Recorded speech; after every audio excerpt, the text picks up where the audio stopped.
Hello, my name is Jordan Reynolds and you're watching Sporting Icons. Now, as I'm sure many of you are aware, that Andy Lee, who's been quite close with Tyson for a great number of years, joined up with the training team for Tyson Fury for his rematch with Deontay Wilder, along with Sugar Hill Stewart and many other additions. Now, in this camp, Andy Lee was saying that Tyson Fury was trying to weed out a mole in his camp.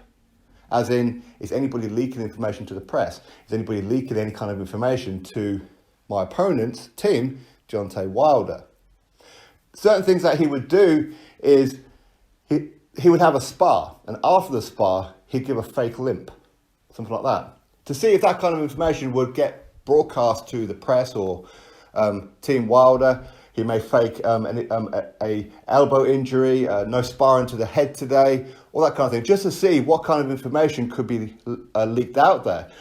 And there's probably a couple of reasons for it. I mean, number one, he wants to make sure that every part of his team is with him, is Team Tyson Fury. Okay, that's what he wants.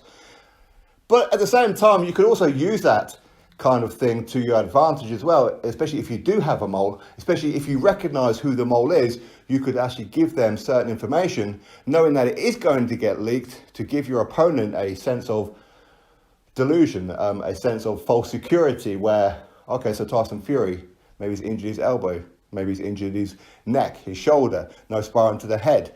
He's twisted his ankle, he stubbed his toe, he's hurt his knee. So Wilder goes into that fight thinking, okay, I know something about you and I'm going to exploit it. But on fight night, it'll turn out not true whatsoever. So there are actually advantages to having moles in your camp. Now, Andy Lee, he also said that when Tyson Fury was fighting Wilder the first time, he'd have things like Diet Coke in his camp, and in between meals or training sessions, he would actually nip off somewhere and go stuff his face with some food because he was starving hungry. But in this one, he's cut out, say, like the fizzy drinks, such as Diet Coke. The food that his nutritionist would give him and prepare for him, that's what he would eat, and he would keep it to the letter. Now, as I said before, I think that with the new team that you had around him, it is a good way of testing to see who's who.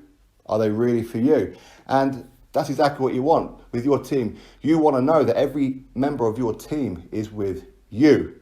Now, again, there was certain information put out there to the press, and even Deontay Wilder says, I heard certain things about you in camp. So maybe there was actually a mole.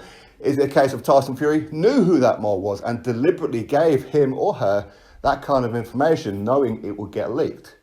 Who knows? Who knows? And I'm sure one day we'll find out for sure. But people may put it down to paranoia, but you have to, especially at the highest level. You really do. You need to make sure that everybody who's with you is with you.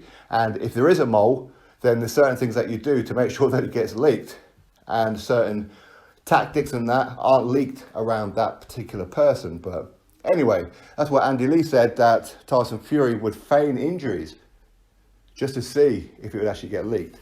Drop your thoughts below about it. Click thumbs up, subscribe. Catch you all on the next video.